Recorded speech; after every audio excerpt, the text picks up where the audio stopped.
Good morning, little blossoms. Today we're going to read a story by one of my favorite authors called Richard Scarry. This story is called The Talking Bread.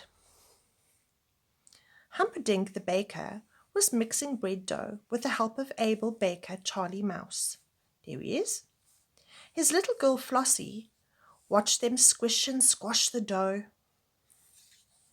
After they had kneaded the dough by squishing and squashing, they patted it into loaves of all different shapes and sizes. Look at them making little loaves. There's different rolls, there's a bread, a long one. Then Humperdinck put the uncooked loaves of bread into the hot oven to bake. This is a big book, so I have to move it across like this.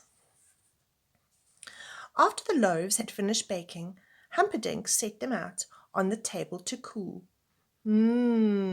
Fresh bread smells good. What's that bread doing? It says, Mama! Finally, he took out the last loaf.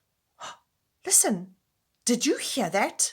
When he picked up that loaf, it said, Mama! But everybody knows that bread can't talk. It must be haunted. Humperdinck picked up Flossie and ran from the room.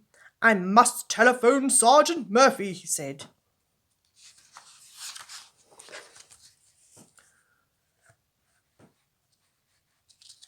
Sergeant Murphy arrived in a hurry. Look, he just came straight in the door.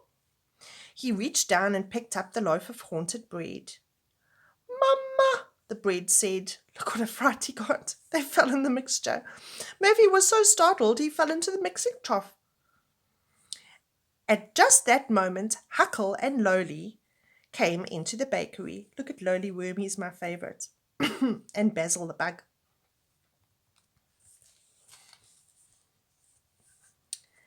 That is a very strange loaf of bread, said Lowly. He stretched out and slowly ooched across the floor to it. They're all hiding behind the sack of flour. There's Sergeant Murphy and the mouse in the trough. There's Lowly Worms ooching towards it. He took a nibble. The bread said nothing. He nibbled and nibbled until only his foot was showing, and still the bread said nothing. Lowly stood up. The bread said, Mama! Oh my goodness. Lowly took another nibble, then stuck out his head. I have solved the mystery, he said. Break the loaf open very gently, but please don't break me. Humperdinck gently broke open the bread, and inside was Flossie's doll. It had fallen into the mixing trough and had been baked inside the bread. Oh, Mama, baby. With the mystery solved, they all sat down to eat the haunted bread. All of them, that is, except Lowly.